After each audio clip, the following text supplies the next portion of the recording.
right, welcome to the Sports Guys. This is our weekend recap. We're coming midweek this week because we had some conflicts earlier in the week, but we're coming to you after another packed weekend of sports, and we're on a Thursday night. We got NFL football tonight. We got Major League Baseball playoff games going every single day this week. How you doing, Robbie? Doing great. Man, this is a good time for sports. Some are better than others. This is a good one. It's crazy. I Yeah, mean, crazy these week too. It's a crazy these week. baseball games have been so fantastic. I've enjoyed every single one of them. The pitching is just unbelievable in the playoffs. How good the pitching And is. I know I hope everyone out there is having a good week and enjoying all this action. I know life gets busy. Just make a little time to keep up with all this stuff. Absolutely. So this weekend kicked off last Friday with this huge win by our Virginia Cavaliers. You can see my shirt here. I'm still Yeah, riding on cloud nine after we beat Florida State. We same. did an episode this weekend on that, guy. So if you haven't seen it, check it out. We actually Yep. broke the game down into a lot of detail. Yeah, we did a So little good little reaction video. that's how the weekend kicked off. And then we had a lot of great games over the weekend. What were the big themes for you, Robbie, coming out of college football and the NFL? Well, other than getting baptized on Sunday, That was which big. was huge for me. And thanks for all the family support and That was a friends. lot. I Um, enjoyed that. just so many games. I mean, Florida State, Virginia was the big start to the week. That hit on Friday, and it just seemed like that was an ages ago. But so many games happened. Georgia, Alabama kind of stands out. That kind of surprised me that Alabama could go into Athens and do that to them, and they look like clearly the better team in that game. Yeah, And yeah. And it surprised in me. college, and then I think the strangest NFL was the tie. Like, it's just all that football and you tie. If you liked offense, that was your game, man. There was a lot of offense in that Yeah, game. There so was much zero yardage defense. in that game. Mhm. So much Neither yardage. defense is playing well right now. So, No, yeah, the defenses couldn't stop anything.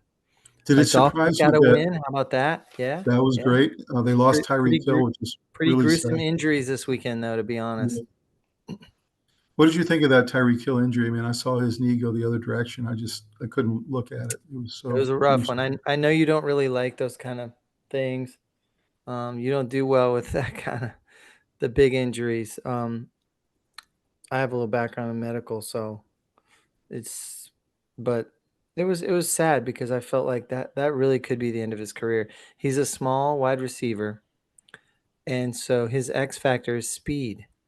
And if he Mhm. loses 2%, 3%, he's gonna be covered by the fastest corners in the league pretty easily. So I don't know. He could be a healer and recover, but Mhm. just to blow your knee out like that and tear a bunch of ligaments and have bones protruding. It's going to take multiple surgeries. I don't know how he was smiling and putting his thumb up. I I think he mean, was it in a just, little bit of shock, to be you think honest. so? Yeah, Maybe he wasn't feeling it. his knee was going the other way. I mean, I think he was smiling because he's like, "This is it. This is the end." You know. Hmm. Now he might be telling himself, "I'm gonna try to come back. I'm gonna come back. You watch. Do that whole chip on your shoulder thing." But man, there's a certain reality where when you're entirely dependent on your speed because Hmm. you're a tiny receiver, you can't win one-on-one matchups if the guy's in your hip pocket. You have to be in space. And when they take the speed away from you because time catches you and this injury is going to slow him down, he could be a miracle. He could Could be. come back almost as fast. You could see it, or maybe he plays more slot. Maybe he comes back as a But I slot. just I don't think so. I think this Mhm. should do it for him because when you take away his speed, he's left with just being diminutive. So Mhm. That's right. So sad, the sad. the biggest injury in the NFL this weekend was Lamar Jackson. He's out 3 weeks, and you've got Baltimore sitting at 1-3, and their defense is the worst ranked defense in the NFL. It's actually worse than Dallas, They which look Dallas terrible. Dallas is 31, and Baltimore is Yeah. 32. So, what are What, your thought? the most Do you think that Cooper Rush can keep them afloat? No, not really. Because when you and I did our preview show to start the year, we made all these predictions, and I had Packers versus Ravens in the Super Bowl.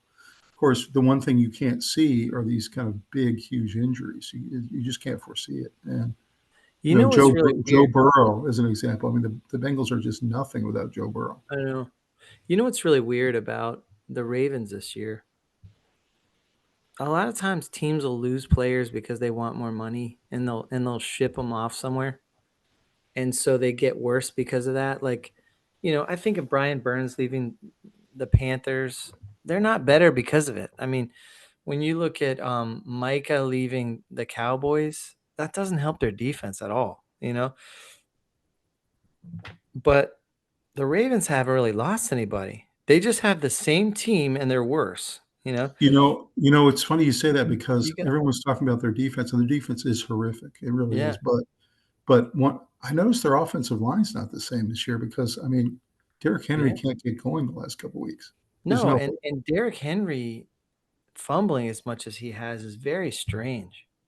Mhm. But what's happening is these defensive linemen are getting free shots at him and they're punching the ball out. And so normally people are just terrified of just missing him. So they're just hanging on to try and take a shot at his legs and bring him down. And they get up celebrating when they take him to the ground. Now they're attacking the ball. Like Do you I don't think know. that teams are game planning for him and for Saquon because both of them led the league? They were kind of neck and neck for the rushing championship last year, and to be quite honest, both of them are struggling this year. Neither one is really having the impact that they did last year. So, what do you think it is? You think it's game planning? Do you think it's I think there's two separate things going on. And I think they're opposites, really. The Ravens are going in the wrong direction, and they're giving the ball to Derrick Henry, and he's fumbling because defensive linemen are teeing off, and they're just whipping the Ravens' offensive line. The difference there is, I think Saquon, they're going to keep him as fresh as they can because they want him for the march into the playoffs. They're winning without him, and without him having big games. And the Ravens are losing without Henry having a big games. So that's what's scary about the Eagles? I don't think the Eagles have really played well this year, and they're 4-0. And so it's just I think they have played well overall, um, but not great. Like every game's close. They're not blowing anyone out. mhm. They're slowly grinding teams down with physicality and then just barely beating them at the end. So I think ultimately that's not the prettiest way to go into the playoffs. Mhm. I don't think you win it all playing like that. I think they're going to open up the playbook going into the second half of the year, and it's going to look a lot prettier. AJ Brown's barely touching the ball. I Mhm. think this is on purpose. By the I way, think AJ Brown is really frustrated. He keeps coming out in social media talking about I know throw we me the say darn that. ball. I know they're saying that, but I'm not sure about that. Maybe. If they're having closed door conversations with their stars and saying, we're going to do a lot of things in the first half of the season to keep you guys fresh and you're going to have less lighter games, Mhm. but you're going to still be on the team and active going into the second half of the season. And we're going to go into the playoffs as healthy as possible so that we can make a run to repeat. Um, I think I think players like that could get around that. I think Mhm. uh, when you look at the Ravens, they're not holding back from handing Henry the ball. It's just they're handing the ball and he's getting annihilated and sometimes fumbling. Um, He's got under a 2 yards per carry average this I year. know, Under 2 I know. yards per carry. They're handing So, him the ball and he's getting tackled right away. and you know what Saquon's average is this year per carry? Uh-uh. 2.1 yards per carry. Yeah, So it's he's just not something. touching the ball very much. The teams are doing a really good job against those 2 players. I think they've decided, like the old Belichick way, we're gonna take them out of it, and we're gonna make Hurts and AJ Brown and those guys beat us. That's what we're gonna do. The reason I think this is a strategy for the Eagles is because AJ Brown is also not getting the ball. So I think they've purposefully not given their stars a lot of pounding in the first half of the season. And I think they're going to say, all right, the playbook is going to open up towards you guys in the second half of the season. And I think the reason is we want you guys to be healthy. And while all these huge injuries are happening, I think those guys are okay with it. They're like, Mhm. if we're ever down, Although, you need to although start feeding Kelsey, me the ball. But although but they've been winning, fairly consistently, even if they're down by 13 in the late second quarter, early third quarter, they still think they're going to win that game. They don't panic and they don't start feeding every ball to AJ Brown, so I don't know. That's my theory. although Travis Kelsey came out to AJ Brown complaining in his social media posts, and he said something to the effect of, "Dude, you're winning games. You're 4-0. What are you complaining about?" He was basically telling him, "Stop complaining. You're winning. As long as you're winning, you're Right. good." That's right. I don't know. That was an interesting comment. Did you have any surprise about Oregon going into Happy Valley with 110,000 fans, whiteout No, situation, and winning that game? Did you have any surprise there? no. I've been telling you for months that Penn State is overrated, and that all this talk about them winning the Natty is I think it's insane. Like, it's not going to happen. So Um, Joel Klatt was saying he thinks Drew Aller is not a fit for the Penn State offense. And he thinks Maybe it's not. pretty I clear think now. they're a top 10 team, top 10, but definitely not top 3. Hmm. So That was an impressive win. That was probably the I most think impressive Oregon win. is top 3. Like, Yeah, they are. yeah, They are but for Penn sure. State's not. Hmm. Penn State's about 6. Any surprise Alabama marches into Athens and wins? No, but I thought that was going to be a war. And and Kirby Smart is now 1-8 against Alabama. What do you think I is the think reason if they for play that? 10 times, it's 5-5. I think it's a But pretty good. That's a pretty good why, matchup. why is he 1-8 against Alabama?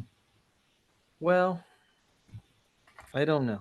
I I, I don't know.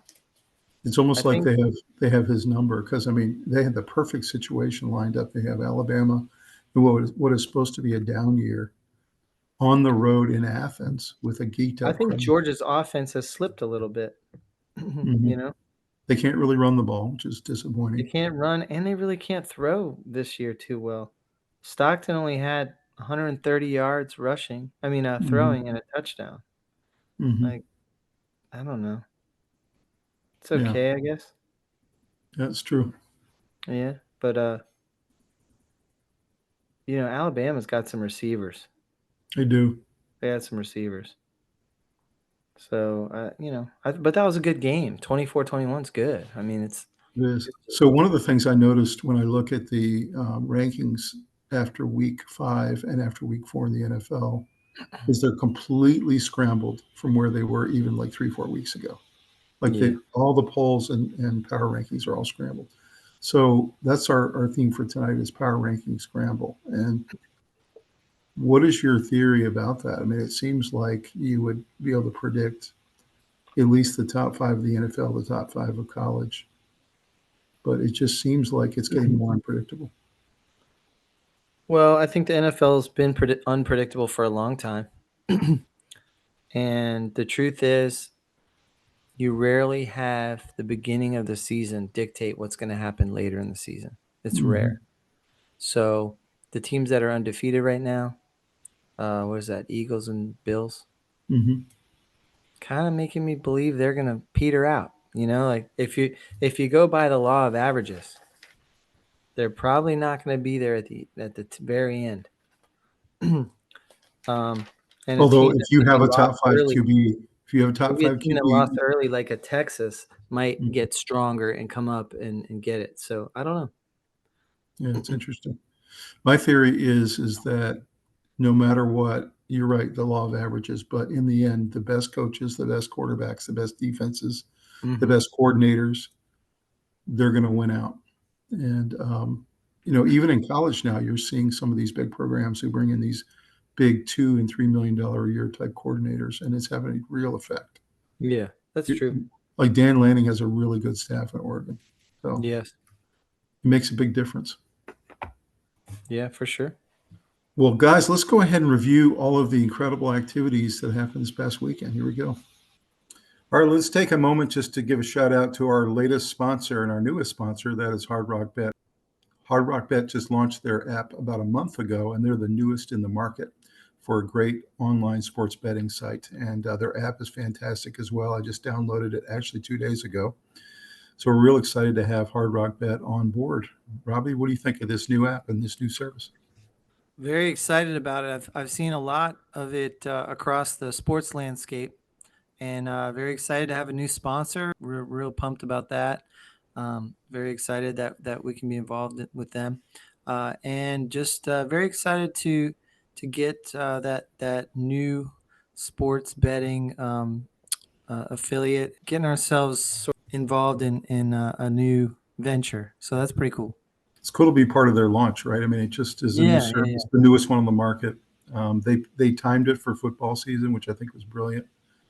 And so I'm real excited to go down this path with you, Robbie, with Hard Rock Bet. yeah. We're excited. Go Guys, check them out.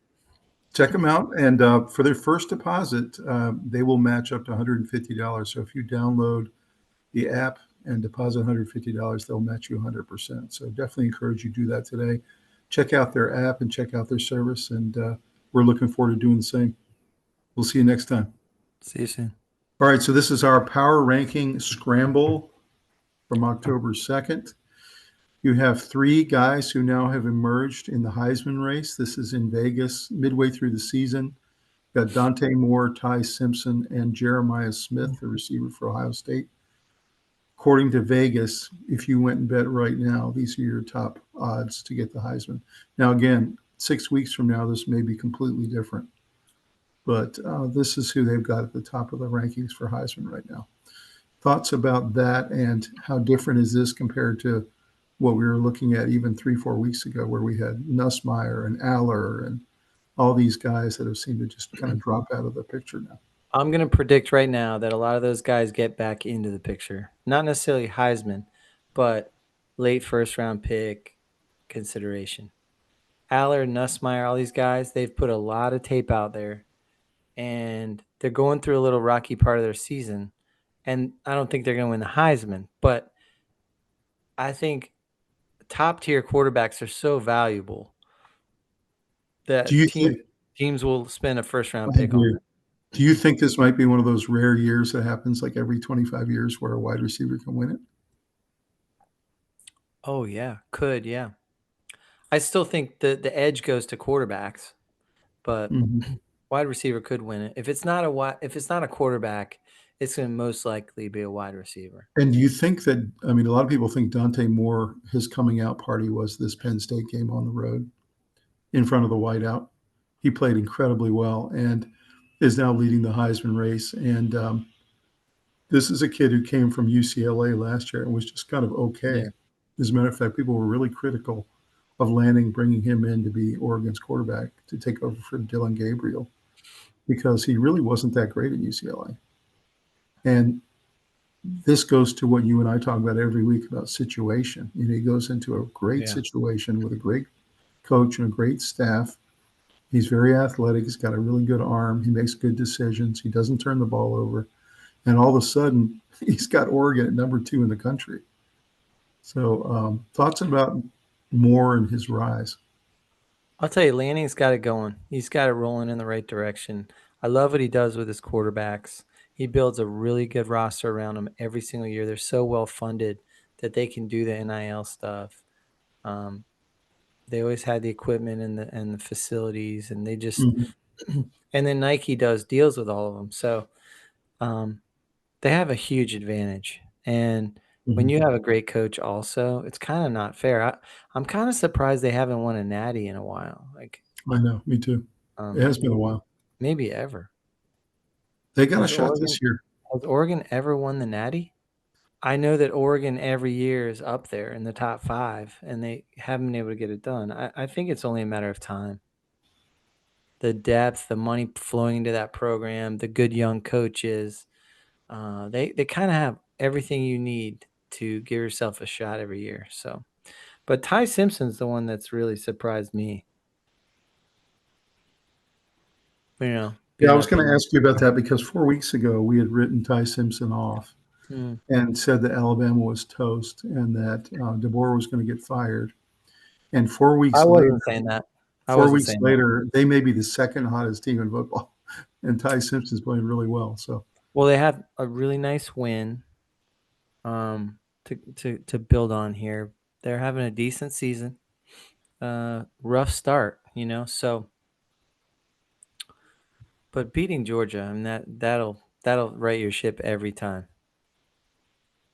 Um, but yeah, I think DeBoer's done a good job of getting his troops through the storm. so Oregon has never won the Natty. It has been runner-up twice. It's lost twice in the national championship game, including I Marcus didn't Mariota. Yeah, I didn't think so. I He really actually lost.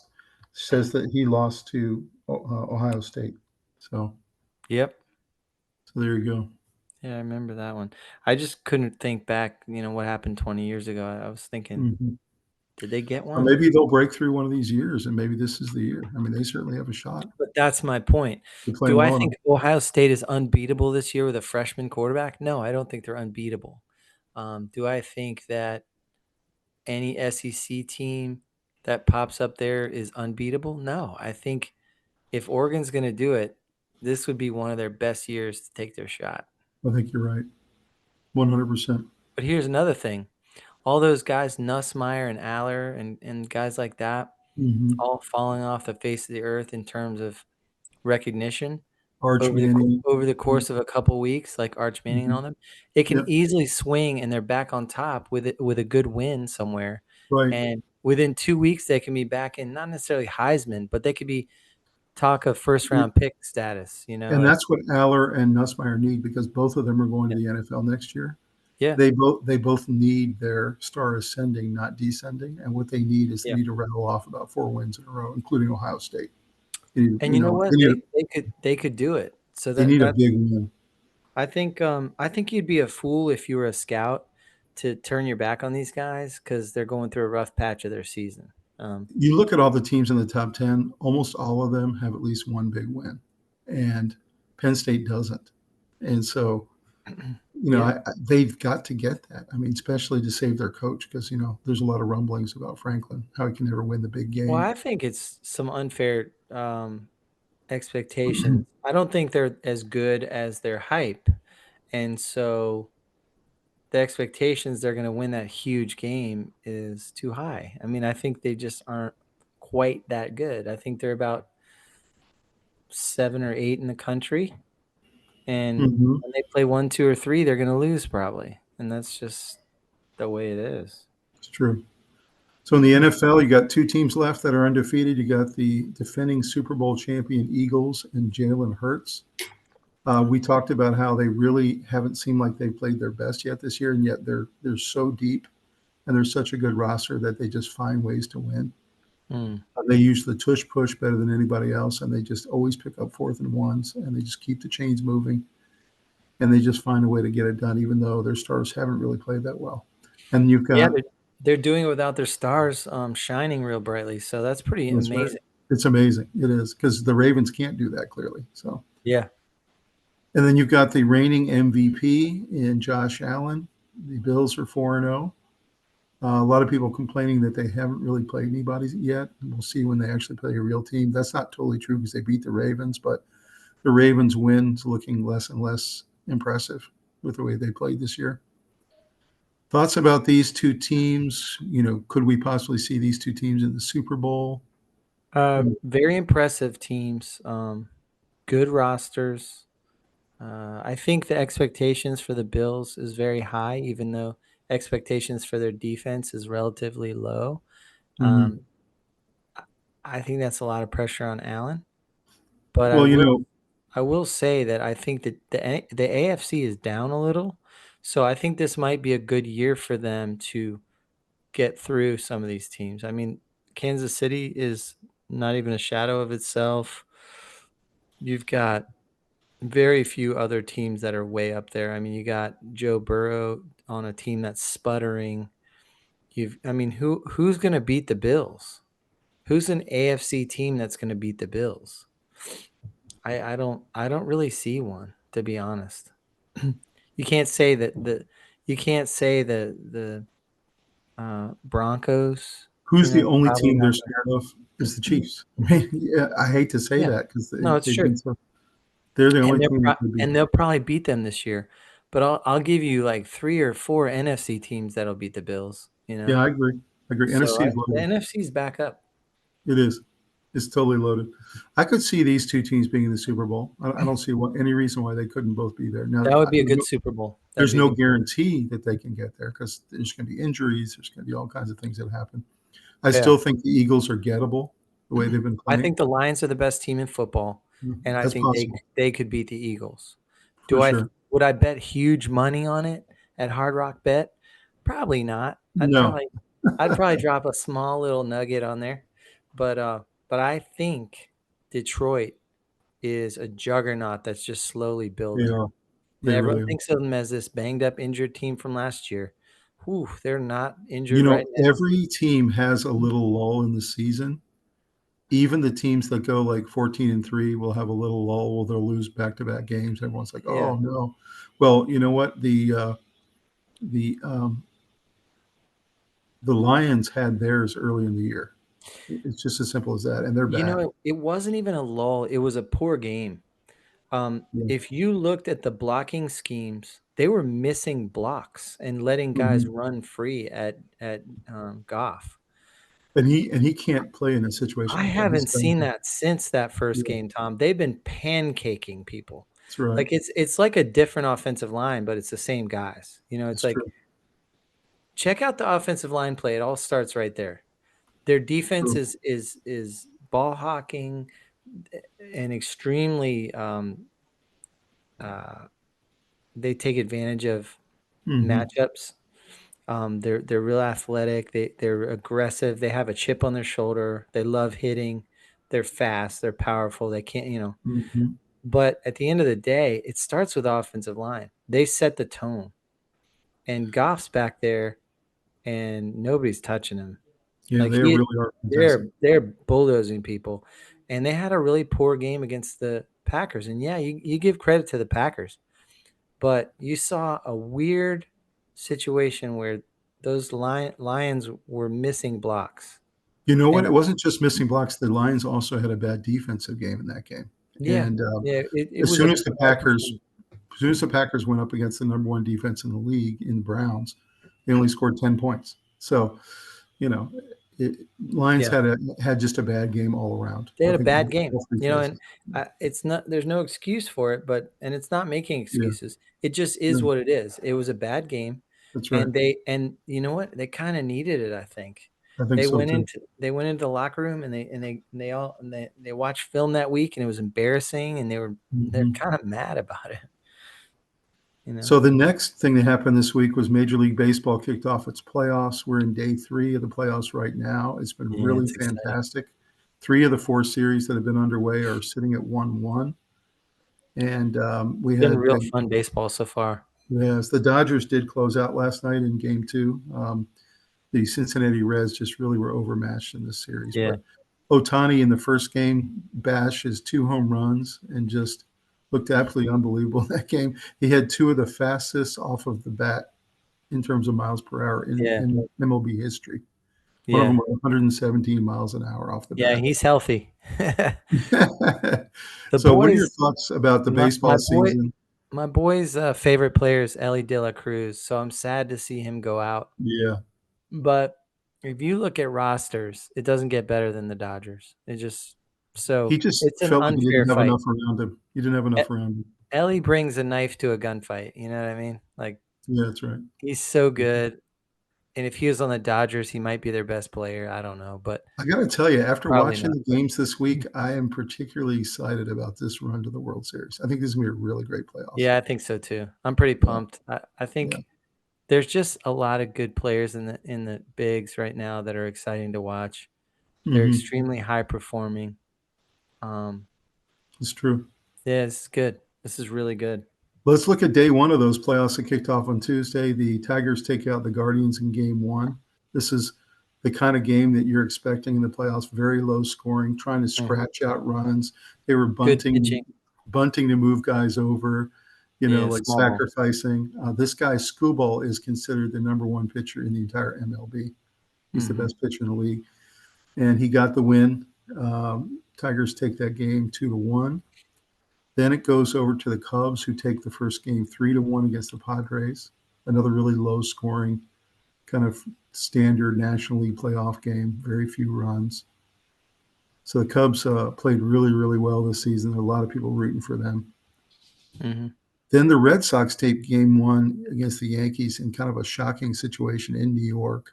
Mm-hmm. They played really, really well. This kid Crochet is quite a pitcher for the Red Sox. Yeah, it surprised me a little bit. He was really great.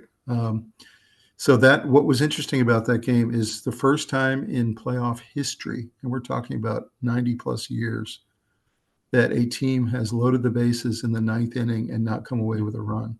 So Yeah. the Yankees actually loaded the bases with 0 outs Yeah, they left a lot of guys on. against the closer for the Red Sox. And you could tell the manager for the Red Sox was thinking about taking him out, but he decided to leave him in because he's the He was closer. throwing gas. Yeah, and so the first batter he gets with bases loaded, no outs, he fans him, strikes him out. Yeah. Second guy, he gets him to pop up to second base. Yeah. And then third guy flies out to center, and that was it, and game over. So, Mm-hmm. man, you talk about some clutch pitching there. And of course, I despise the Yankees personally, so I was really happy about that one. And I then, love of when course, the Yankees and Red Sox play. It's pretty cool. it is. You talk about a rivalry. They really, really dislike Yeah. each other. Yeah, I saw a fight in the stands. So this next game, the Dodgers were just bashing it all over the place. They won 10-5, and you see Ohtani had 2 home runs, and you see the velocity off of his bat. Pretty incredible. When he's hitting like that, it's really kind of a joy to watch. He's just a special player. They didn't have the best year. They didn't even win their division because all the division winners are waiting right now with a bye. But you just have to think the Dodgers are starting to heat up. Yeah, they might be the favorites, even though they're not. Even though they didn't win their division. Division winner or whatever. But yeah. So I just have to think that nobody's going to want to play the Dodgers. Yeah. On day 2, the Guardians got this game to tie it up 1-1. This kid, Cade Smith, what a pitching performance by this guy. Yeah. It was incredible, man. How many strikeouts he had in key at-bats. Then the Padres tied up 1-1. Got a really nice win. Shut out the Cubs. Which was very good series, back and forth. Yeah. And then the Yankees tied it up, and they were losing the entire game. It was 3-1 going into the ninth inning, and they found a way to get it done. 2 days in a row, they're waiting until the last minute to do it, but they get the series tied up 4-3, and then the rubber match is tonight. So looking forward to seeing what happens there. And then Dodgers won game 2 and swept the Reds, knocked them out of the playoffs. Just too much for them. That's all. Yep. So looking at the bracket, how it stands right now, today in game 3, Tigers won and knocked the Guardians out. So the Tigers won their series 2-1. They move on to play the division champ Mariners in the next series. I think that'll be a pretty good series. And then, of course, we talked about tonight is game 3 of Yankees Red Sox. Whoever wins that game goes on to play the AL East champion Blue Jays. Then over in the other bracket, Dodgers have moved on to play the Phillies. Phillies had a really excellent season. That's going to be a great series. That's going to get high ratings, I think. And then tonight, the Cubs are up 2-0 against the Padres in game 3. Whoever wins that game is going to win the series and go on to play the number 1 ranked Brewers out of the National League. And Brewers had a really fantastic season.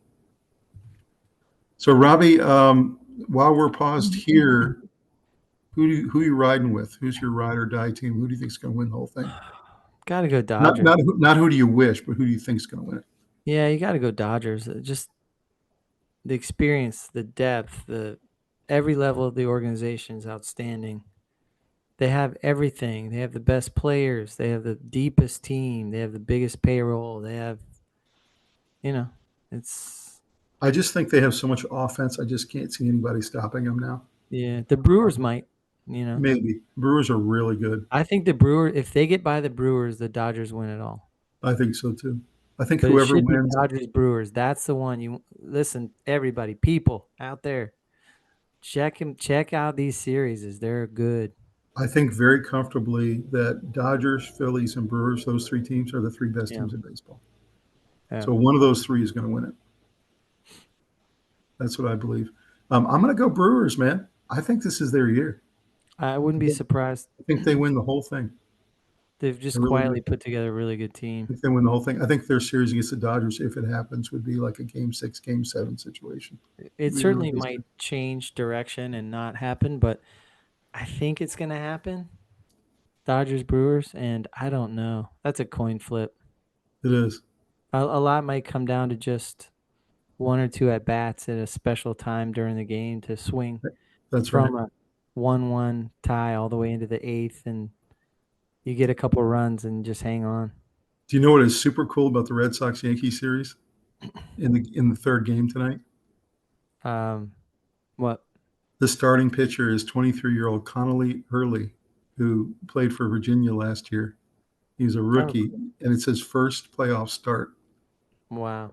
And Man, so the this family's proud. UVA Cavalier is coming in his first playoff start to try to knock off the mighty Yankees. How cool is that?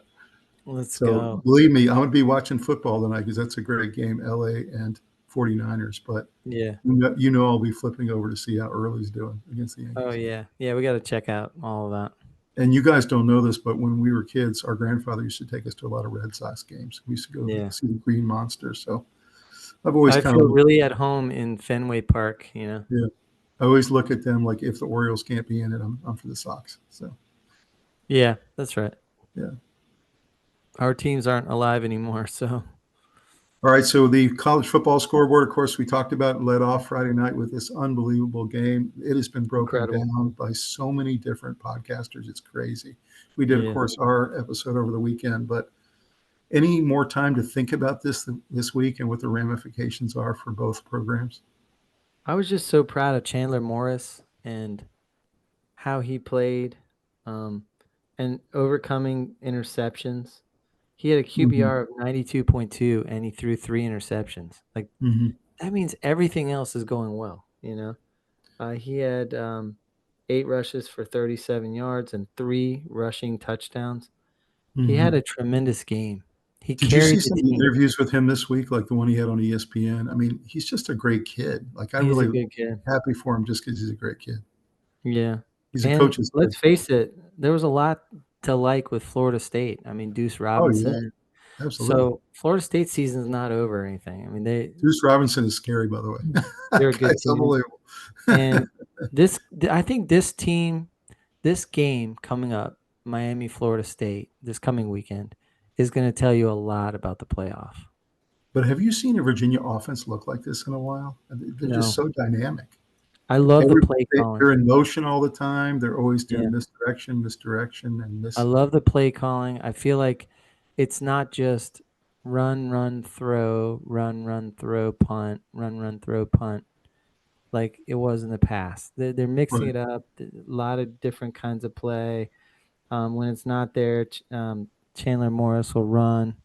Right. And he's got a wide receiving core. Like it's a deep receiving core. I mean, I was really impressed with the offense. That both defenses had a rough day at the office. I will say though, I watched the game back again because I wanted to just get a feel for it.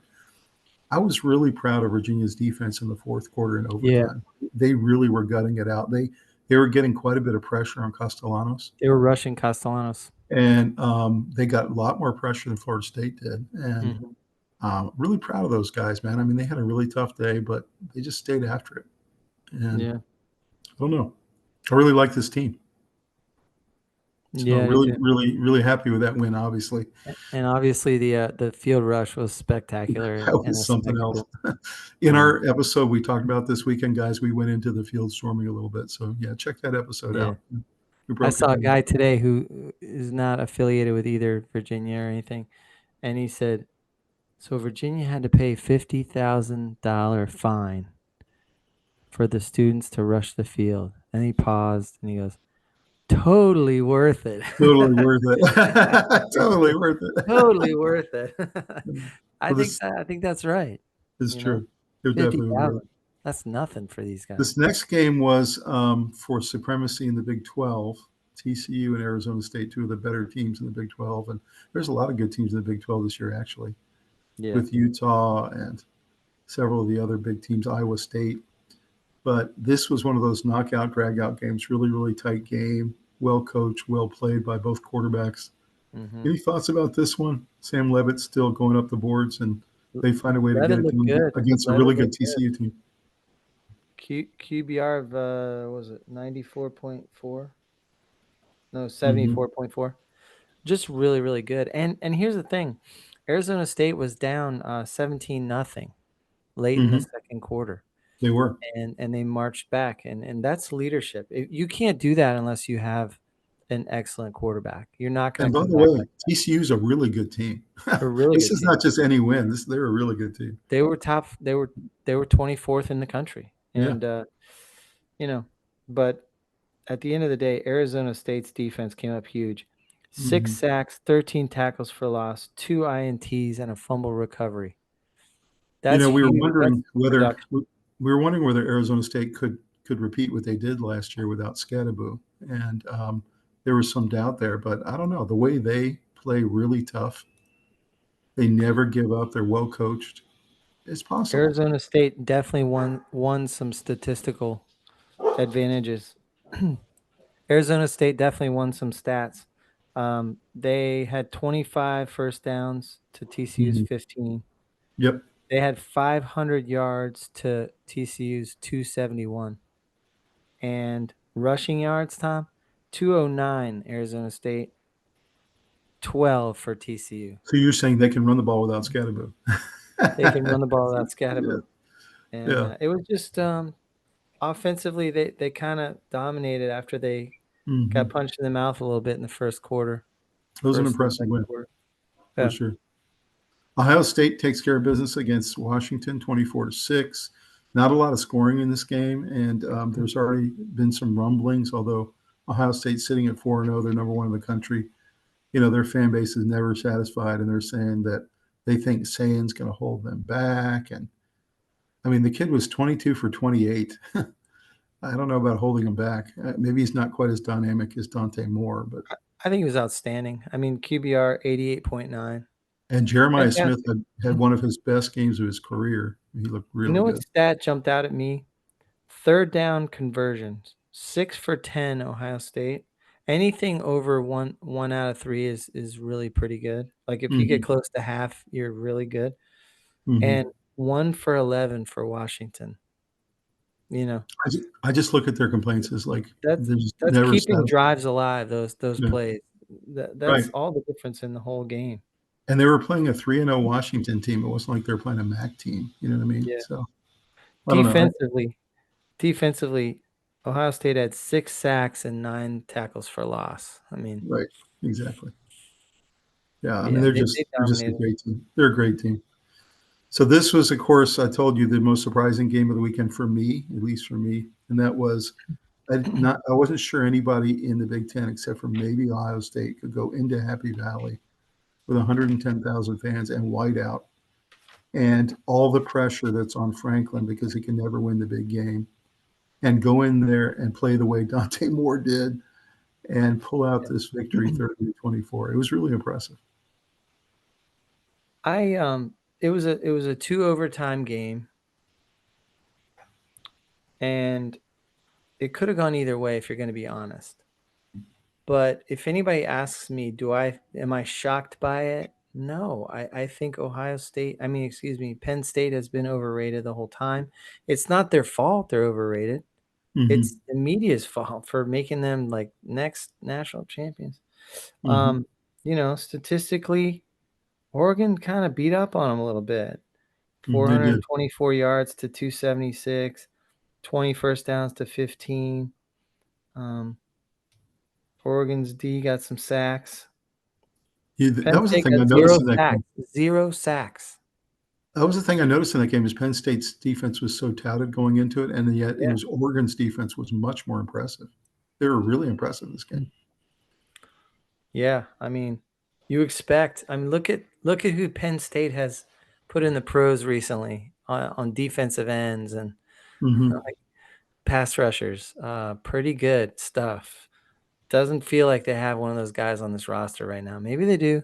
Maybe they're developing, but So Colin I Cowherd now says he believes, and he said, of course, it's way too early, but he believes that Dante Moore will be the number one pick next year. So, of course, it's too early to say that, but what are your thoughts? I mean, he could I be don't lined up. I don't think so.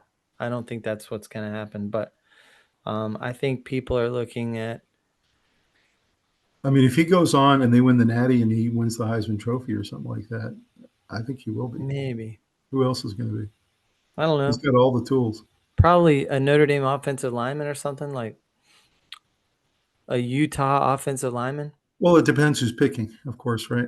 Yeah. So, I think there are some really good quarterbacks coming out this year. mhm. Very exciting because He'll be that a high puts pick, some whether he juice in goes the one draft. or goes five. He's going to be a high pick for sure. Oh yeah. Yeah, he'll be the first couple of picks. And maybe he's Mhm. first. But I think a lot will depend, like you said, Mhm. on who needs what, So next game was Ole Miss LSU. This was just a knockout, drag out dogfight. This was between the hedges at Ole Miss. LSU comes to town. These two teams do not like each other. You had the whole dynamic with the coach's daughter who's dating a linebacker from the other team, and Yeah, that was there's cool. just a lot. And then you have this kid, Whit Weeks.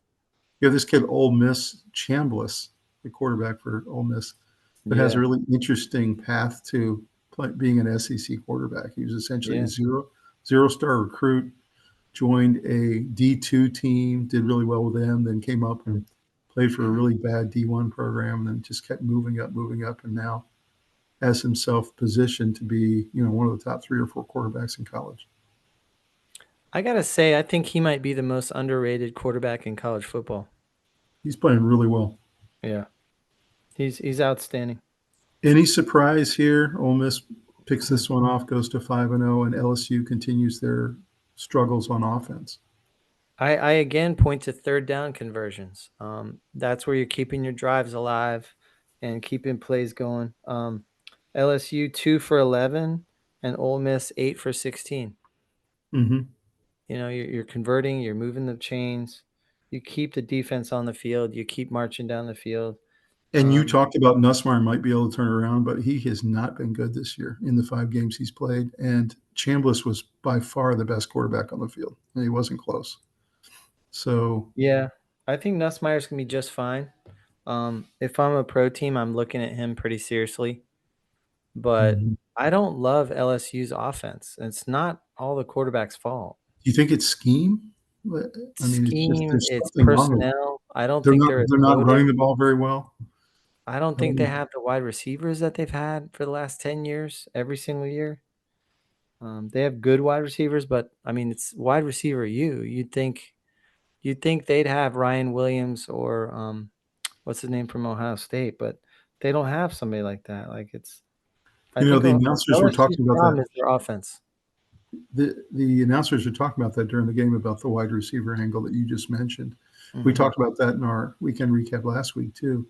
And they were saying that the 2 best wide receivers on the field both were on Ole Miss. And they're like, we never would have said that before, Yeah. with LSU being wide receiver U. So, yeah, maybe it's just the recruiting's fallen off a little bit or something. But Well, just sometimes the guy that you recruited isn't quite ready or isn't as good as you thought or isn't working as hard as he should. so Who knows? just on this page alone, I know they're minor upsets, but you had Virginia upset Florida State. You had Oregon with a minor upset over Penn Mm, State at Penn State. And then you had no. LSU was 4 and Ole Miss was 13. You have Ole Miss beat LSU. So, The only upset I saw was Virginia beating Florida State, in my opinion.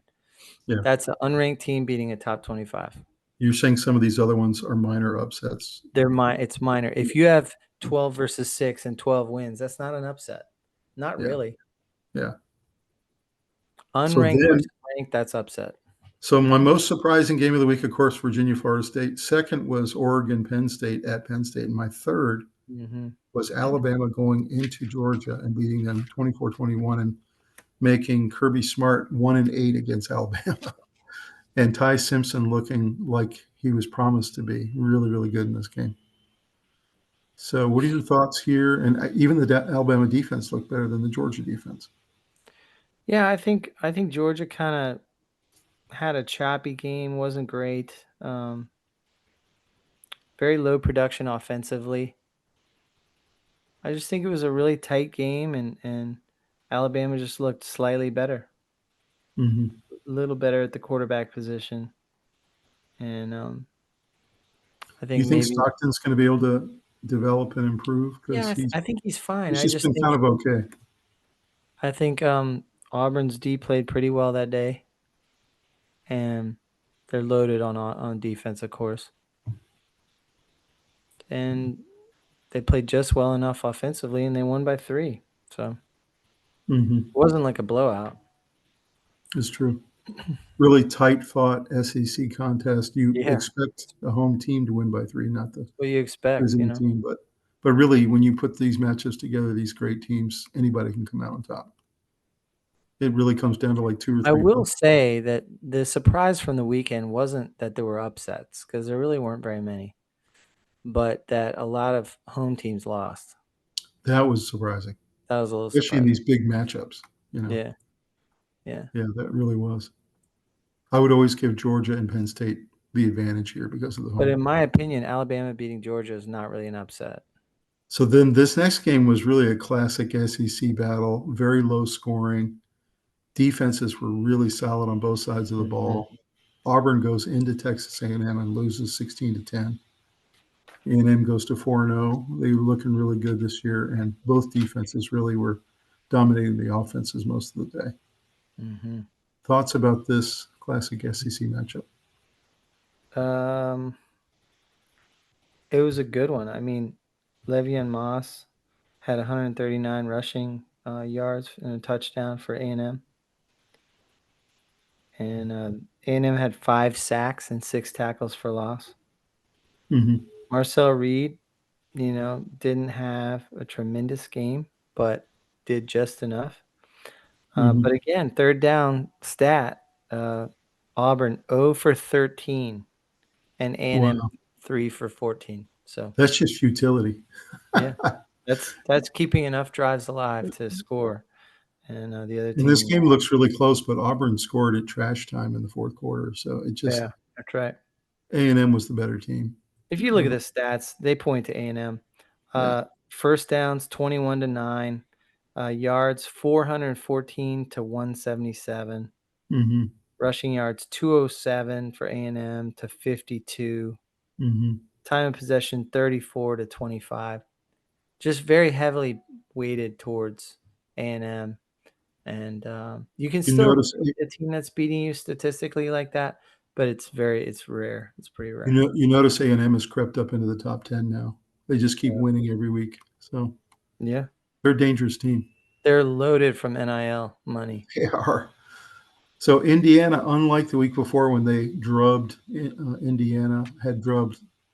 Unlike the week before when they drubbed Indiana, I'm sorry. Unlike the week before when they drubbed Illinois, 63-10, they really struggled against this Iowa defense, which is very solid. 20-15 in this game. They still come out on top. Mendoza is another guy that's been rumored to be in the Heisman race. Thoughts about this win? Do you just kind of chalk it up as a win on the road and go home and be happy about it? Tough road win against a great team. Iowa's a very good team. So I think you're happy you get this win. They scored late and just kind of willed their way to get the win, even though it was tight. It was nip and tuck. Mm-hmm. Yeah, it was 15-13 Iowa really late in the fourth quarter, and Indiana got it done. Yeah. So I think Indiana's a really good team. I think they just couldn't score much against this really stout defense. Yeah. And Mendoza is really fantastic. I like watching. It was a brawl kind of game, not high flying, and just very physical. And Indiana can win those two. You got a big problem. What a good transfer for Mendoza from Cal to Indiana. Yeah. He's looking fantastic this year. Yeah. So last game on this page is Iowa State takes care of business again. goes to 5-0. Rocco Becht. Beats Arizona, rolled it up quite a bit, had a lot of offense in this game, which is, usually they get some offense, but they're more of a defense and running type team. Thoughts about Iowa State as they keep rolling? Rocco Becht is a good leader for them.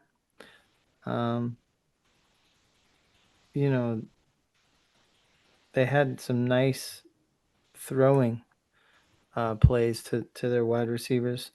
Chase Sowell had 146 yards. But I think it was just one of those, games where Iowa State was just too much for Arizona. I agree. Absolutely. They keep rolling. I love the clones. Yeah. Tennessee in a really tough battle. You and I were actually sitting having a beer watching this game, and Tennessee was really struggling against Mississippi State. And we kind of thought that whole game that they might get upset. Game goes to overtime, and they score, and Mississippi State did not. It's really as simple as that. Yeah. Really tough fought game. A lot of good offense in this game. Aguilar played pretty well. What can you take away from this one? Why do you think they struggled so much with Mississippi State? And do you think Mississippi State's maybe a little better this year than we thought they were? I think so. I think Mississippi State's competitive. They have a lot of players, a lot of talent, and they're not going to back down from anybody. And a lot of times you think of Mississippi State as your week off. I get to rest before I have to play Texas and then Alabama or something. They're not anymore. No, they'll beat you if you think like that. So this running back they've got, it was fantastic. 134 yards, 2 touchdowns. Yeah. Rothwell, I think's his name. So Tennessee keeps rolling. They had the one loss that they keep rolling, and a lot of people think Tennessee's going to be a contender towards the end. But really impressive Mississippi State. I like Aguilar. He's pretty good. He's very good. I've enjoyed watching him this year. Yeah. Georgia Tech somehow wins this game, 30-29. It goes into overtime, and it just felt like Georgia Tech was going to lose this one, but Wake Forest misses a 2-point conversion to win it. And Georgia Tech survives and goes to 5-0. So same thing. They were on the road in this game. I guess you just kind of like say, phew, get on the bus and go home and just be happy you won. Yeah, Haynes King put him on his back and carried him with 2 rushing touchdowns and a throwing touchdown. And not much to report. I mean, statistically, just 82 yards for Robbie Ashford running. So he, you and I talked about this game last week. We looked at a little preliminary of what the games were coming up. We talked about this game, and you said at that time that every time you play Wake, you just kind of get a pit in your stomach because, especially at Wake, they're pretty tough. It's hard to get up for them, and they always bring their A game. So it's they're a tough team to play against. A lot of teams they have to play them. That's right. They're not an easy out at all. You can see they were up 17-3 at half. But Georgia Tech survives, goes to 5-0, 2-0 in the ACC. Keep things rolling. Vanderbilt, 55 points to Utah State's 35. And Vanderbilt had a really big day. And what's interesting is Pavia, had that big game last year that you remember against Alabama. And they've got Alabama this weekend coming up. So that's going to be really fun to watch the rematch of that one. So what do you think? Do you think Vanderbilt's for real?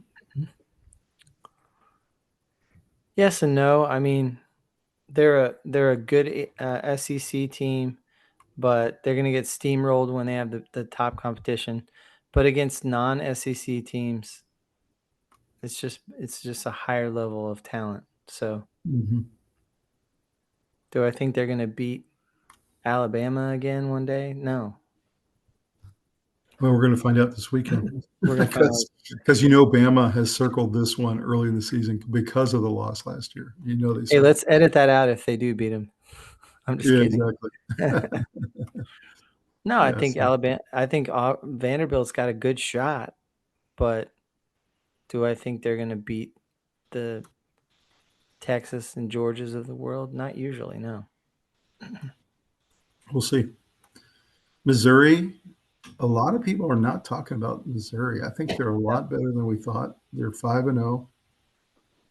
They're just rolling people. I know this was against a pretty bad Mass team, but I don't know. I don't think anybody should take Missouri for granted. Yeah, they I think every time teams start to believe in them, they embarrass themselves somehow. But Hmm. they're a really good team. But I think Massachusetts is not going to be much of a measuring stick. That's true. I think when Missouri plays some of the bigger teams they've got on their schedule, we're going to find out. Because Yeah, I think they're an awfully good team. I just don't know if they can beat any of the big boys. We are certainly going to find out. yeah. Illinois, after their embarrassing loss to Indiana, comes back and wins a really tough game against USC. Both teams ranked. This was actually a really great game. I enjoyed Yeah. watching it very much. USC goes up by 1 point towards the end of the game, but there was a big complaint that instead of running the ball, and then scoring, they scored with just under 2 minutes left and handed the ball to Illinois with way too much time. Mm-hmm. So Illinois goes down the field, gets themselves in position, and kicks the winning field goal. So apparently there was a lot of consternation on sports radio in LA this week about it was really bad game management and that they should have run the ball and run the clock out until they needed to score. So what are your thoughts about that? Is that a complaint that is real, or if you're on the road, you just score when you can? I mean, I think Illinois is the better team. So Mm-hmm. I think the better team won, but yeah, you can criticize that. Um, but I think Altmaier is one of the better quarterbacks, He is. and I think that it's pretty easy to underestimate Illinois. But Although this kid for USC is pretty darn good too, yeah, Mike. Yeah, he's really he's coming on the last couple of weeks. yeah, it was good quarterback play. Both Pretty teams high. are 4-1. They're both right there in the rankings. I don't know. This is a Yeah, solid ranking. USC's slightly better than they've been. Hmm. They're For not sure. all the way back to the 90s, 2000, but So this game surprised me just because of the score. Not that Notre Dame won, but this was kind of Carr's coming out party for Notre Dame. He played really, really well. Arkansas typically gives you a really solid game, especially against SEC opponents. But Notre Dame felt like they kind of announced themselves with 42 points in the first half. It was Carr kind went of off. Carr it went was off. He he tied a did. freshman record for 4 touchdowns.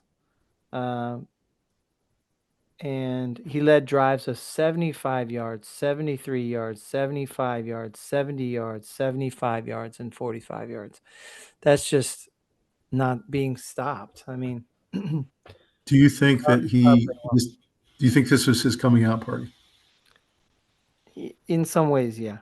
But I mean, first downs 32 to 15 and Hmm. yardage 643 to 367. Does it surprise you that Notre Dame went 0-2 and that they're now getting themselves back into the rankings and they're back winning again? No, it doesn't surprise me.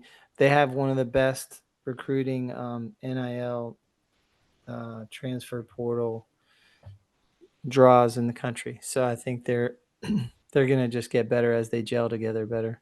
Hmm. They have a good coaching staff. They have all the facilities. They have the You recruit. bring in a freshman quarterback and you bring in a lot of new people. It's going to take you a while to gel, like you said. Yep. And you don't really have preseason in college. So, Mm-mm.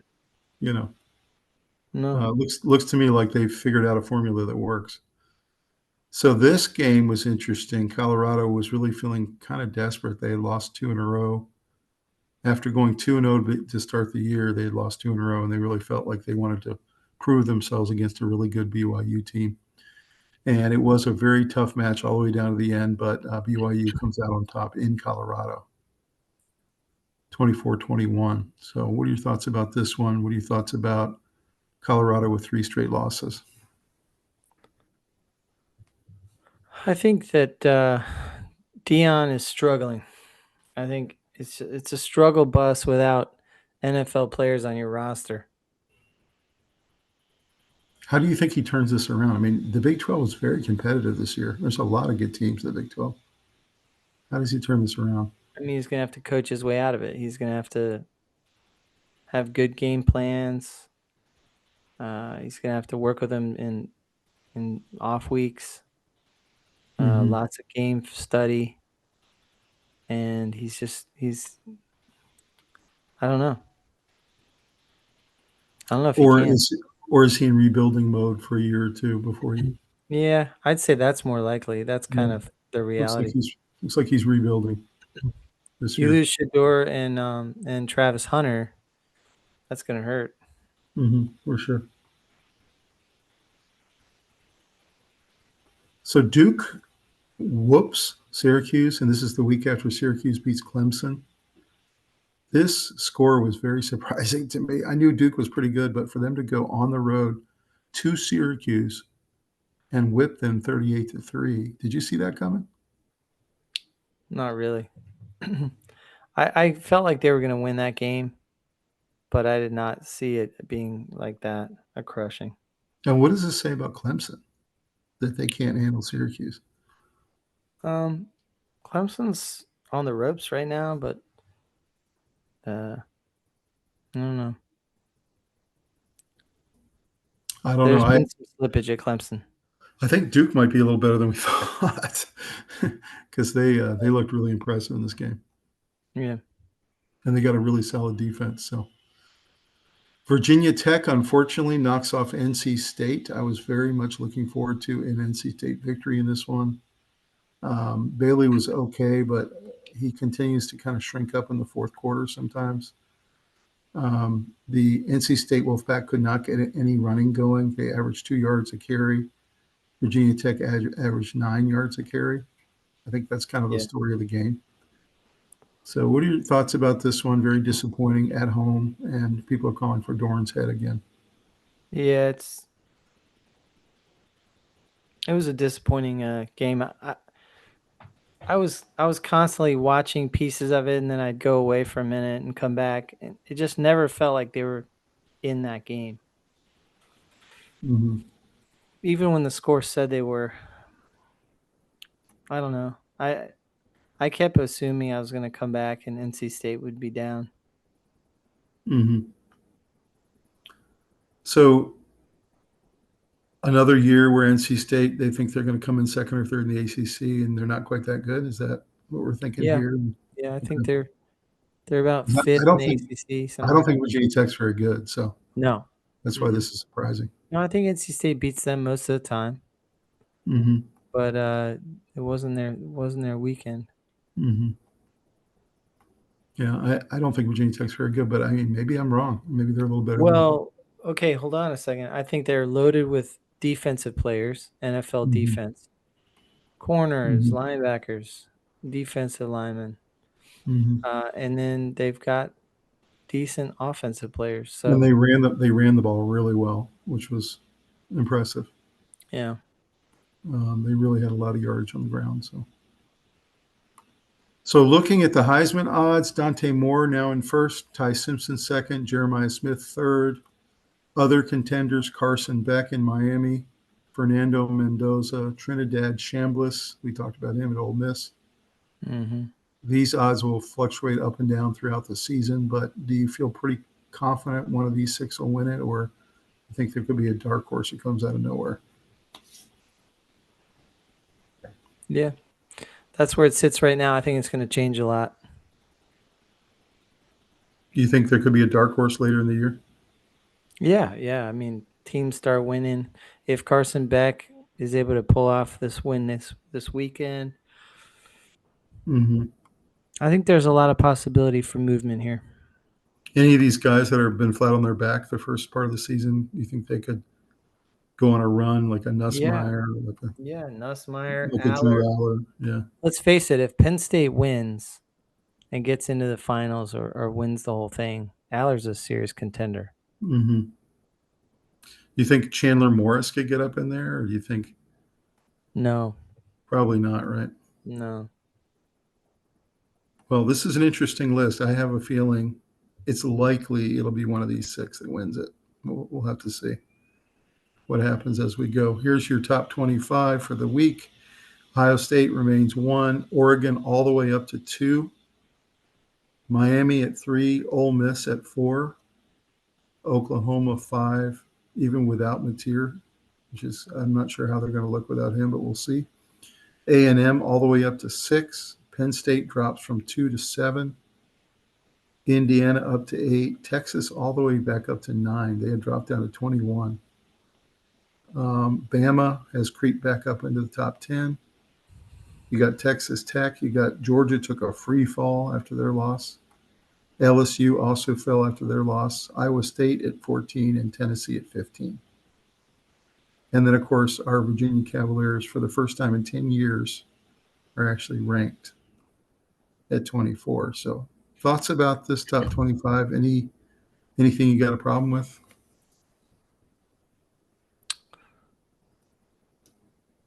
Not really. I think it's a pretty good list, actually. Vanderbilt at 16. LSU being 13, I think, is too high. You do? I think so. Okay. Notre Dame's back up in the top 25. They had dropped out. Illinois is still there. What about Indiana up at 8? Pretty impressive. I think they belong there. Yeah. I don't know about if they should be above Texas, but I like this ranking. I mean, I like Tennessee over Vanderbilt as an example. So yeah. I like Georgia over Vanderbilt. Mm-hmm. Not sure why Virginia's below Florida State, but okay. I think they're comparable. Because Florida State has looked better to this point. So here's what the coaches say. They always are a little bit different. They've got the same top 4, and then they've slipped A&M up into the top 5. They've got Penn State at 6, Texas at 7. They're always creeping up these big programs. They've got Georgia from 12 up to 10. So any thoughts about the coaches poll? Not really. It's a pretty interesting take on it, I guess. It's interesting that both polls have the top 4 as the exact same. So yeah, I guess people are feeling like those are the best 4 teams in the country. Looking at the NFL, Seahawks take care of the Cardinals on a Thursday night game. The Cardinals every year, you keep thinking maybe this is their year, and they just I don't know what it is about them. They're just kind of feckless. I guess that's the best way to put it. And they're like a highlight team that doesn't finish. That's exactly right. And of course, they're playing without Connor now, which really hurts them. Yeah. You look at the stats, and the Seahawks, Darnold played great. Kenneth Walker, they can run the ball. Smith and Jigba. Yeah. Seattle looks like a playoff team. Yeah. And the Cardinals do not. Any other thoughts on this game? They just kind of dominated in yardage and all those kind of stats and just got it done. Pretty low scoring overall. Mm-hmm.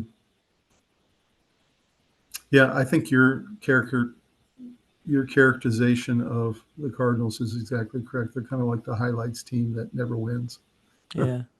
The Steelers do something really surprising. They win in Dublin against the Vikings. I wasn't sure about this because I figured the Vikings defense is so solid that maybe they would give, the Steelers offense a lot of trouble. But just the opposite. The Steelers actually look really good in this game. And Carson Wentz threw 46 times, had a lot of yards, a lot of touchdowns, but Vikings just couldn't get it done. So any thoughts about the Vikings are reeling a little bit the last couple of weeks? Yeah. Steelers won the rushing battle, so safer on the ground, and 2 turnovers to 0. And you remember the criticism last week was the Steelers weren't running the ball well. So maybe they heard that criticism. They went after it. They're running a little better. definitely better than the Vikings, and they had 2 turnovers. You So got to give Aaron Rodgers some credit here. I mean, he played pretty darn well, and he led the team well, and they won against a really tough defense. yeah, So they played okay. yeah, DK I don't Metcalf know. looked great again. So Vikings keep slipping behind their division rivals, and I don't know. I don't know what's going to happen to them until McCarthy comes back, and I don't know even when he does come back if they're going to start him or if they're going to stay with Wentz. So we'll have to see. Steelers D looked good too. 6 sacks, 10 tackles for Hmm. loss, and two INTs. Hmm. This connection Rodgers has with Metcalf is starting to get really impressive. Yeah, it looked nice. Commanders lose to the Falcons. This is the week after Falcons were demolished by the Panthers. And Penix and Robinson had their career best days. They just absolutely went off on the Commanders' defense. Commanders are just like the Ravens. They're very banged up right now on both sides of the ball. You've got a lot of second and third stringers in there, and it really showed. They just couldn't stop the Falcons the whole day. This was probably my biggest surprise of the day. I think the Commanders are the better team, but they didn't look like they were the better team on that day. Does it feel like injuries are playing a bigger role this year than they have? I mean, it feels like No, they're, not they're bigger, but only they're in week four. they're starting to kick in. It's starting to be a big factor now. They're in week 4, and a lot of these teams are mash units. And they're just not the same team. I don't know. Very surprising result here. I agree with you. Look at third downs. 1 for 8 for Washington and 6 for 12 for Atlanta. Right, exactly. Man. Bijan Robinson, by the way, is an absolute beast. Yeah. I see why he went so high in the fantasy drafts. He had 75 yards rushing and a touchdown and 106 yards receiving. Right, exactly. He's becoming McCaffrey. That's what he is. Yeah, that's right. Bills take out a really bad Saints team. Saints go to 0-4, Bills 4-0. Josh Allen had a really nice, efficient game. James Cook went absolutely off. Had a huge day. Shakir had a nice day with a touchdown. Anything to take from this one, or are the Saints just bad? Saints are bad. It's a bad team. Mm-hmm. Worst team in football. So Rattler goes to 0-9 as a starter. Yeah, it's not his fault though.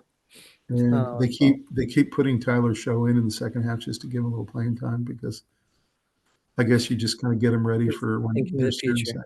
Yeah. Thinking of the future. Yeah, and Bills just keep rolling. They have a nice formula right now. Yeah. Works for them. So Browns had their come to earth party in playing the resurgent Lions and just got absolutely destroyed. St. Brown went off. One of his better days as a pro. Flacco played so badly that he got benched in the fourth quarter and now has been benched for the season. Dylan Gabriel's been named the starter for the next week. So thoughts about this? Are the Lions back? Are the Browns this bad? Yes, the Lions are back. Yes, the Browns are this bad. Their front office is just chaotic mess. Lions are good. I mean, they're 8.5-point favorites, and they have stars everywhere that work together well, and they have a chip on their shoulder. It's like they're trying to prove something. Any surprise that they named Dylan Gabriel starter for the next week only 2 hours after the game was over? I mean, it seemed a little bit. Usually you wait till Monday. Yeah, it seemed like an emotional decision. I don't know. And then also any surprise that it wasn't Shador, but it was Gabriel instead. No, I think they've telegraphed who's QB2. Mm-hmm. They also, in the press release, made it clear that Flacco's now QB2, which I thought was really odd too, that they would feel it really important to say that he'd only dropped one spot. But yeah. So I don't know. Browns are a mess, of course. Talking about a mess, the Panthers, after they get their first win 30-0, go in to New England and get absolutely demolished. It wasn't even this close. Panthers scored a trash touchdown in the last 2 minutes, but I just cannot figure out what in the world's going on with the Panthers this year. They do nothing well. Drake May put on a clinic. He did. But I mean, Chuba Hubbard with 49 yards rushing. Bryce Young can barely get over 100 yards passing every week. Yeah, I don't know. there were so many problem areas. You don't even know where to start. And then there's barely any resistance on defense. I mean, Patriots are just moving up and down the field. The defense is bad. It really is. It really Panthers is. defense is bad. So who do you think this says more about, the Patriots or the Panthers? Panthers. They also gave up a punt return for a touchdown and another one that almost went for a touchdown, and they tripped them up at like the 20-yard line. Yeah. So their special teams is bad too. So I don't know. I'm very discouraged about the Panthers. I've told you what I thought about Young. I don't think we can pay him in the offseason, and I agree. think the Panthers are going to be in the upper parts of the draft again, and they're going to be looking for a quarterback. So that's my prediction. Chargers inexplicably lose to New York in Jackson Dart's first start, 21-18. Herbert looked particularly bad in this game. He had almost a 50% completion rate. Hampton had a really nice day, but overall, the Giants defense pretty much controlled the Chargers most of the day. And Dart did just enough to get this one done. One of the sad things for the Giants is they lost Neighbors for the season. The torn ACL. I think that's one of the reasons why they were feeling inspired. But is this just one of those things where maybe it's Jackson Dart's first start and they wanted to win one for him, or is it that the Chargers are going to have down weeks every once in a while? They just had a bad week, or? Yeah, you're going to have an up week or a down week at any given time, and I think the Giants had a little bit of an up week, and the Chargers had a little down at the same time.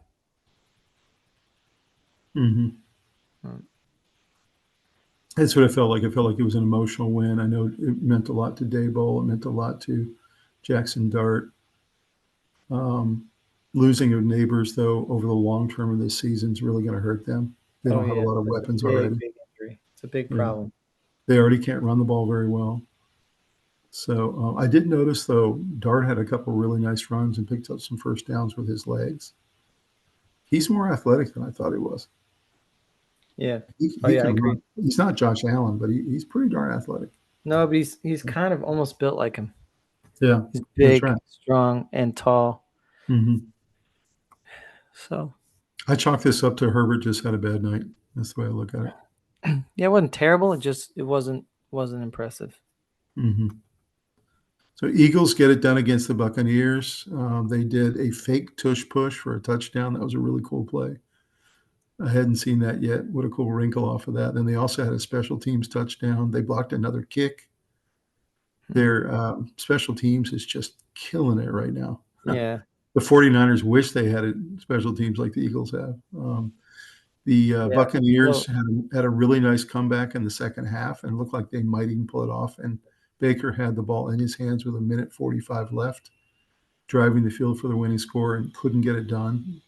The ball dropped to the ground on 4th and 12.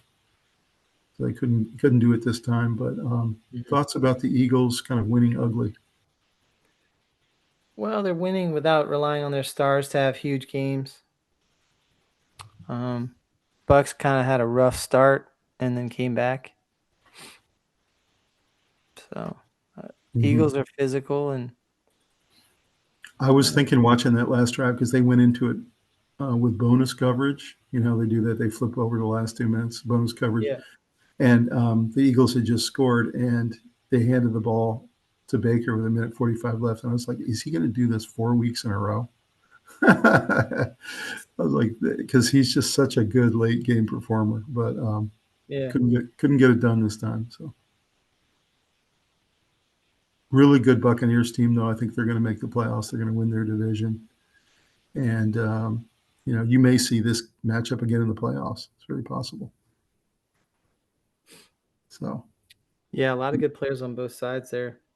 Impressive. The Eagles can keep winning when they're not playing their best right now. They're winning in all kinds of different ways. Yeah.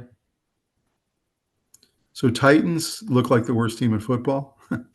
They played one of the worst teams in football in the Texans. And both of them were 0-3 coming into the game. The Texans come out with their first win of the season. C.J. Stroud looked a little bit better. Nico Collins had a big day. The Titans look like they're getting worse every week. It's They really are. sad. Cam It's Ward sad. 10 for 26, 108 yards, no TDs, 1 interception. Is it that he just doesn't have anything to throw to? QBR Is it that 27.4. Yeah, he doesn't have any players around him. they can't run the ball? They have a They bad can't defense. block for him. Yeah, they can't run. They can't throw. They can't move the ball. Do you feel kind of bad for him at this point? I mean, it's just Yeah. Yeah, when you're a rookie, you want to get taken to a team that isn't really counting on you and that you can surprise people. you were saying in the preview show, you didn't know, but you were saying that this may be one of the surprise teams of the season, that they might have a lot of juice with Cam Ward, and I kind of agreed with you. And they look like they're lined up for the number one pick again. So we'll see. I mean, I didn't expect them to really do much winning. I don't see how they're going to win many games, maybe 2 or 3 at the most. The one I took a gamble on saying was Jacksonville, Mm-hmm. not so much the Titans. I never thought the Titans were going to be good this year. Mm-hmm. Well, they got to start thinking about what they want at a very high level in the draft. The Rams beat the undefeated Colts. Both teams now 3-1. What a crazy game this was. You had 2 really high-level quarterbacks playing well. You had Stafford and Nakua going crazy. This was one of the best wide receiver games I've ever seen by Nakua. It was crazy how good he is. Yeah, it was. I think he's the best player in football at the wide receiver position. I know you think it's Jefferson, but I think right now, this year, it's Puka Nakua. He's unstoppable. I mean, yeah, he's making the case that way. Kyron Williams had a nice day. Adonai Mitchell had the craziest fumble you'll ever see. He had a long bomb and he was running. I tell you, the Rams came out on top in this game in LA, but the Colts played very well. I mean, They did. I think the Colts Adonai Mitchell's mistake cost them the game. They're a legitimate team, the Colts. They really are. So if you didn't see it, Adonai Mitchell was running, and right before he crossed the goal line, he wasn't showing off or anything, but he fumbled the ball by accident. It slipped out of his hands. And crossing the goal line, he fumbles into the end zone, and it's a touchback. That's right. It was the craziest fumble you're going to see. It's true. So one of the really good ball games from the weekend, though, and Rams pick it off. Yeah. Jaguars hold on with their fingernails against the 49ers, who made a big comeback at the end. Brock Purdy played relatively well, but he had a couple really bad throws for him, including a bad pick and a couple where he inexplicably threw it behind the player or over the player in key spots. McCaffrey had a really nice day. Etienne had a nice day. The Jaguars keep rolling. So what are your thoughts about this one? Purdy had a 52.1 QBR. That's really low for him. He had 2 picks. McCaffrey's their whole offense right now. That's right. Kittle's hurt. Ayuk's out. Juwan Jennings comes and goes depending on the game. Doesn't it feel like Purdy has nothing to throw to except for McCaffrey? Yeah. That's what it feels like. He doesn't have much. So McCaffrey's the whole offense. Right. So I feel bad for Purdy because there's so much limitations you can do when you only have one offensive weapon. You know, what's crazy is McCaffrey almost pulled it off. That's how good a game he had. I know. If you're feeding him, you got a shot. I mean, he had a better receiving game than he had rushing game. He looked like a slot receiver. It's crazy. Yeah.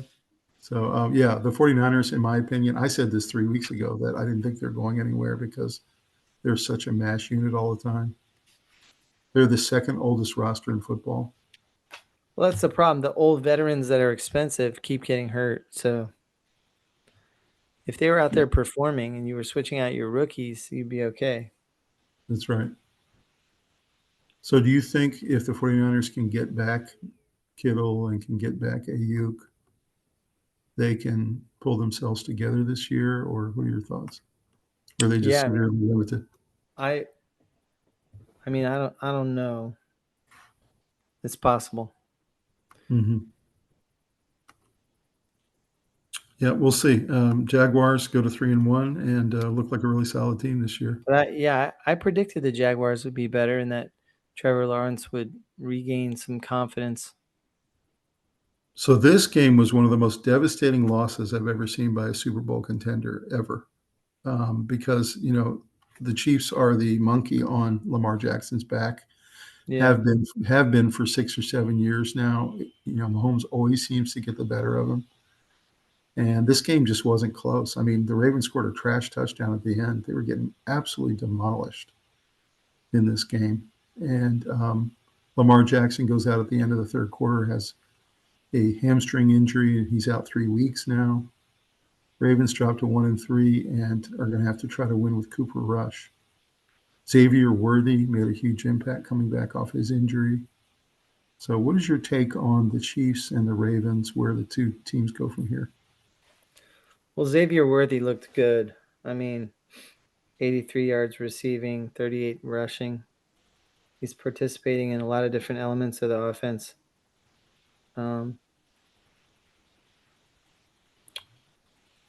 why is Hill the better running back for the Ravens right now over Derrick Henry? I think What's going on? they've got a problem with Henry with his confidence, and so they're not going to feed him the ball that much while his confidence is down. So I think they're using Hill a lot, and he's a good back. Mm-hmm. Are the Chiefs back? No, they're not back. Okay. I don't. This think was so. one of the better games Mahomes had in a couple of years in terms of a regular season game. Looked really, really sharp. This is because one of the reasons because Worthy came back. Another reason was he was hitting his other receivers pretty readily. And, we have to realize that Rashee Rice is coming back in 2 weeks. They're going to be even more dynamic. So I think they're back. I think the Chiefs have a really good defense, which keeps them in games. And once they get their full complement of weapons, I think they're going to be really tough. I mean, they could be back. We mentioned the only team that's going to stop the Bills in the AFC, in our opinion, is the Chiefs. That's what I believe. Yeah. So I think they're back. Does that mean they're going to win the Super Bowl? I don't think so. But if you line up the Chiefs against the Bills in a playoff game, I think the Bills might take it. I don't know, man. I'm not rooting against Mahomes. I got you. I'm not doing it. I don't think it'll be a blowout or anything. Yeah. So the Bears pull off a really interesting win in this game against the Raiders. It looked like the Raiders the entire game were going to win this one. Mm-hmm. Somehow the Bears come out on top, and Caleb had a really nice second half. Ashton Genty had his big coming out party game. Roma Dunze had a nice game, but in the end, it was Caleb Williams in the fourth quarter. He really played well. Thoughts about the Bears getting their second win?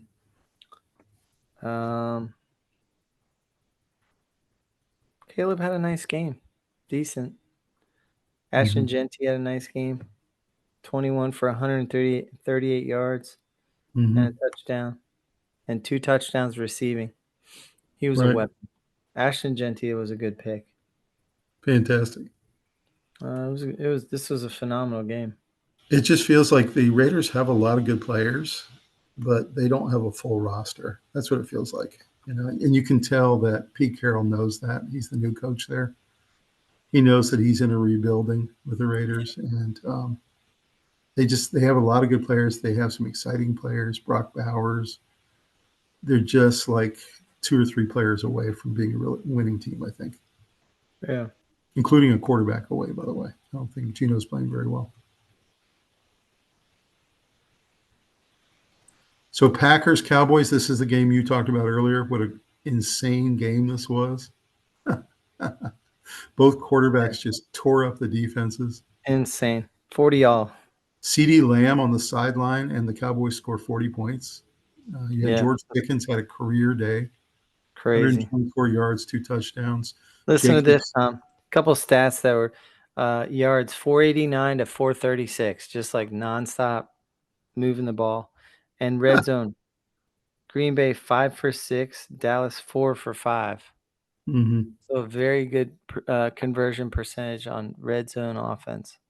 So you had 1,000 yards of offense. Yeah.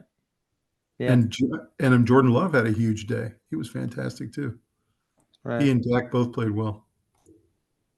But if you loved offense, this is your game for you. Somebody was saying though earlier that there should never be a tie in the NFL. You should find a way to, like the college, I to agree. maybe have them go for 2-point conversions or something. Or I agree. You got to just be play until somewhere. somebody loses. Mm-hmm. I think they should go the 2-point conversions after that first overtime's over. Just trade back and forth until one of them misses it. So what a great game that was. I really enjoyed that one. So the Dolphins finally get their first win. They beat a really hapless Jets team. They're already calling for the Jets coach's head after 4 games. Dolphins are going to Super Bowl, baby. No doubt about it. They finally gave the ball to a Shane all day. I was really happy about that. Finally using him. Yeah, he had 99 yards rushing. I didn't think Tua looked great, but he wasn't bad. He was just kind of okay. The defense for the Dolphins played great. They had 2 sacks, 5 tackles for loss, and 3 fumble recoveries. They really did. So, and Fields was 20 for 27, which looks like he had a great game, but I don't know. I just don't think Fields will ever get there. It's just my opinion. I don't think he'll ever get there as kind of a, top 15 level starting quarterback in the NFL. It just doesn't look like it to me. Yeah. He does have Garrett Wilson, who's a fantastic receiver. And any thoughts about the Finns, what they can do without Tyreek Hill? I think they could become a better team itself. Rally together, You think Malik Washington will have to step up now? They're not more talented without him, but they might be a better team without him. Mm-hmm. Yeah. That was a devastating injury. I was really sad to see that. Yeah. But I do love Malik Washington, and of course he went to Virginia, so we're rooting for him to take a big role now. So go Fins. Yep. Last game on the board. This game was just pathetic. If you're a Bengals fan, you just must be absolutely apoplectic, I think, at this point. Pitiful. They could not do anything all day. The Broncos defense was smothering. Bo Nix had a nice day. Cortland Sutton. So does this say more about the Broncos and the Broncos are back and they're a contender, or does this just say that the Bengals without Joe Burrow are just trash? They're definitely trash without Joe Burrow. And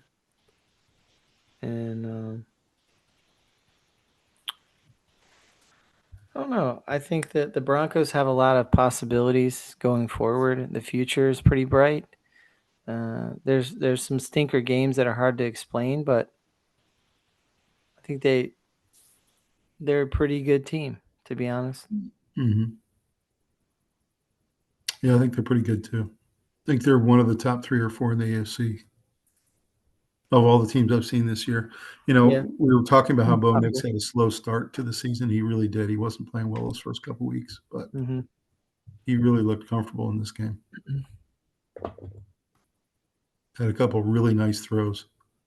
Looking at the fantasy football wrap-up for week 4, your top scorers: Nakua, Genty, Pickens, Justice Hill, Prescott, Stafford, Gainwell, Wentz, and Josh Jacobs. So any surprises there?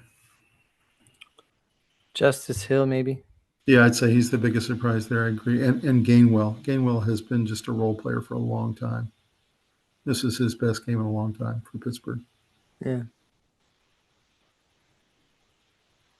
So in terms of running backs, Genty, Hill, Gainwell, and then Jacobs, Hampton played really well. Had a nice day. And Hampton, yeah. Yeah. Bijan Robinson, great day. Woody Marks for Houston, McCaffrey, and then Bucky Irving. And sadly, it looks like Bucky Irving's going to be out for a long time. He just had an injury in this game as well. So it's sad to see he's in a boot. So that hurts Tampa because a lot of their offense revolves around Bucky Irving. I noticed in looking at this list, Robbie, there's a lot of good backs this year. There's a lot. Yeah, there are. There's some guys who aren't even on this list right now. So I think the running back is back. Defenses, your team in your fantasy team is Detroit, Jacksonville, Philly, Houston, New England, Chicago, Seattle, Kansas City, and Pittsburgh. Those are your top defenses from the week. Yeah, I think Detroit is. I'm telling you that roster is the best in football.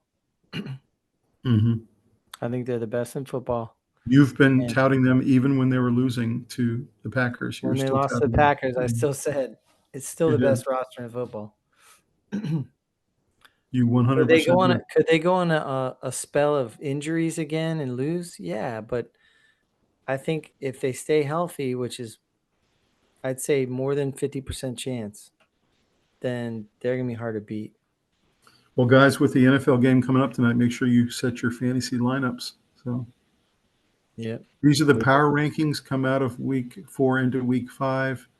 You got Philly, Buffalo, Detroit as the top 3 teams, and that's pretty consensus. When I looked at every single ranking across every site. You know what's interesting though? Go back 4 weeks. You wouldn't hear anyone but me talking about Detroit, except True. if you're a Detroit fan. That's true. Then we've got Rams in 4, Chargers in 5, Tampa, Seattle, Pittsburgh, Jacksonville, and Indiana. And I don't agree with this, by the way. I think that there's several teams not in this top 10 that should be there, including the Packers. Yeah, Packers should be. Packers should be. I think maybe the Broncos should be there. They should be number 6 and move everyone else down. I think maybe the Broncos should be there. I don't know why they're not. What other teams are not there that you think should be there? Kansas City should be in the top 10 for sure.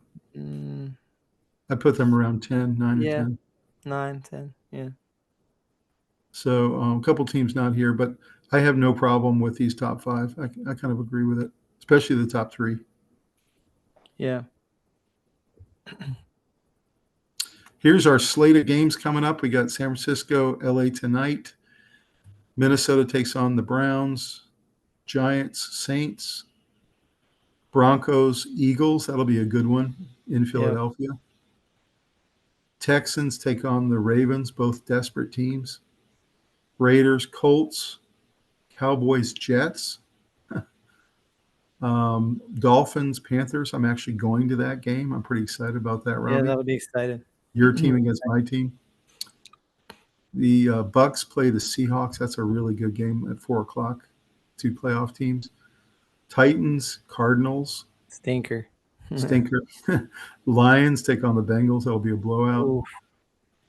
The Washington Commanders get Jaden Daniels back. So that's going to be a good timing for that because they're playing a really good Chargers team. Patriots go on the road to the Bills. You think that could be upset special? Maybe. Yeah, maybe. And then the Monday night game, Kansas City, Jacksonville, which takes on new relevance now that Jacksonville's gotten pretty good. So any matchups you're particularly looking forward to? Dolphins, Panthers for sure. Yeah, but for that's sure. just on a personal note. Yeah. I think Washington Chargers. That's going to be a really good game. I agree. Yeah. And I like Patriots Bills. I think that's a good matchup. Buccaneers Seahawks, a good matchup. And then this one tonight, I think is particularly good. Yeah. 49ers against LA. Yeah, this one's good. All right, our subscriber challenge of the night, guys. Drop us a comment what you think. Which team will win the World Series? Phillies, Brewers, Yankees, Cubs, Red Sox, or the Dodgers, who are the defending champs? Who do you think is going to take it this year? Robbie? You got to go on record, man. It's got to be Dodgers or Brewers. Okay, you got to pick one. I'm going to say Dodgers. You're saying Dodgers. I'm saying Brewers. Yeah. I just think it's their year. I think it's their year. I really do. Guys, drop us a comment. Who do you think is going to win the World Series? Let us know what you think. So next one is best team in the NFL after 4 weeks. I know what you're going to say, Robbie, but go ahead and say it. Detroit Lions. Detroit Lions. Yeah. I'm going to say the Philadelphia Eagles with the Bills second and Lions third. So I liked how they had it ranked in the power rankings. Eagles only because they haven't played well yet and they're 4-0. So that tells me how good that roster is. But I think the Bills are a close second. So, guys, drop us a comment. Who is your best team in the NFL after 4 weeks? So, before we get started on the mailbag, Robbie, is 2018 the best QB class of all time? You've got two guys who are MVPs. One was a double MVP, Lamar, and Josh, last year's MVP, Sam Darnold, and Baker Mayfield, who might possibly make it to Canton as well. No, it's not close. They're not the best of all time. No. Who is? 83, probably. 83. Okay. I could see that. It was all Hall of Famers.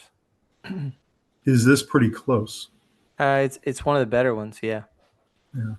Yeah, I think so too. One of the better ones, for sure. All right, man, I'm going to hand it to you. All right. Well, we had some good comments this week. We had our Virginia quick reaction, so we'll do that. Field storming clip gives me chills. Pure college football magic. At Joe Matthew Watson. That's awesome, man. Yeah, it gave me chills just watching it live and then watching it back several times gave me chills. So, and I think it really gave the whole country chills. Everyone's talking about it. So, what a great moment. Yeah. Sad that some people got hurt, but yeah, I'm sad that I never want anyone to get hurt, but I like that part of the game. Okay, next one. Shout out to the ACC for letting us hear the ref reviews. Transparency is awesome. Thomas Jeffrey Hill.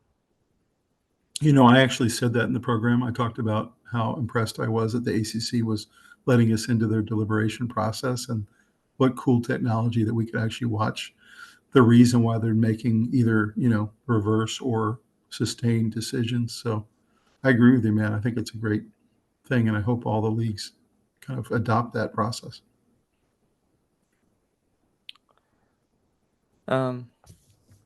Next one, you can see that the transfer portal money is starting to pay off for the Who's. Great insight. At Jesse Torres.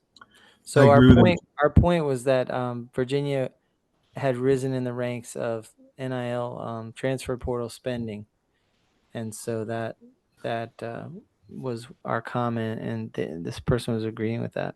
Which I think surprised us, because a year ago, if you had asked us, we would have thought UVA was towards the bottom of the ACC. But what we found out in the offseason was they went on a spending spree, and they're now number 3 behind Miami and Florida State, and even above Clemson. So